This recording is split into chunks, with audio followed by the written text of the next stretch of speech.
Pour cette recette, je vais donc utiliser du seitan, un rôti à base de blé.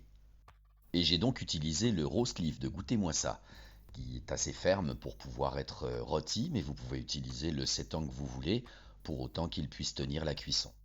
Nous allons utiliser plus tard oignons et poivrons rouges comme fond de sauce, mais nous allons d'abord faire sauter notre seitan dans de l'huile du pré-rieur, une huile de tournesol qui supporte la chaleur, donc nous allons pouvoir faire sauter à feu vif nos cubes de seitan pour bien les caraméliser de chaque côté.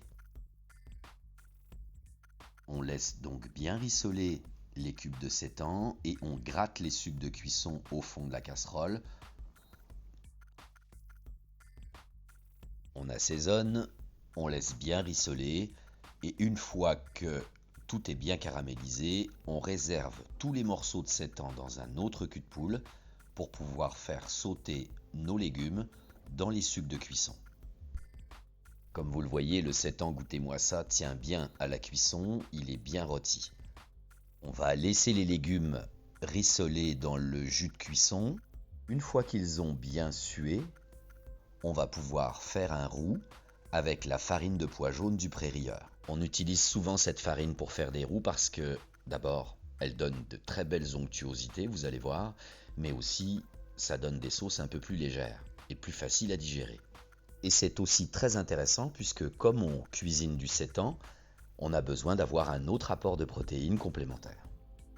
On aime bien utiliser la herbosophie pour déglacer nos sauces parce qu'elle a des saveurs herbacées. C'est une saison qui est tout à fait agréable et qui va permettre de trancher un petit peu le sucré de nos poivrons. On laisse épaissir tranquillement à feu moyen pour obtenir une belle base qu'on va laisser réduire tranquillement à feu moyen.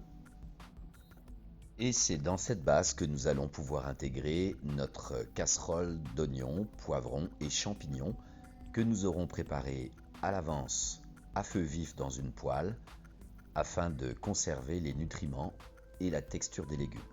On l'ajoute maintenant à notre sauce déjà cuite.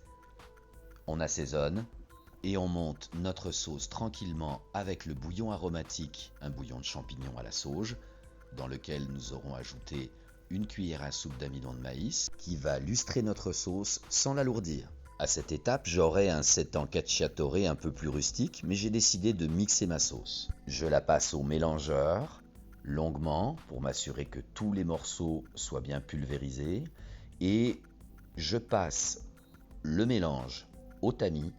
On garde bien tous les morceaux dans le tamis pour aromatiser par exemple plus tard une tartinade au tofu.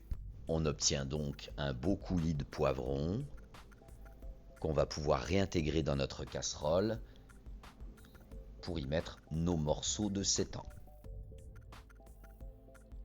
On mélange bien les dés de seitan avec la sauce et on va pouvoir passer au dressage.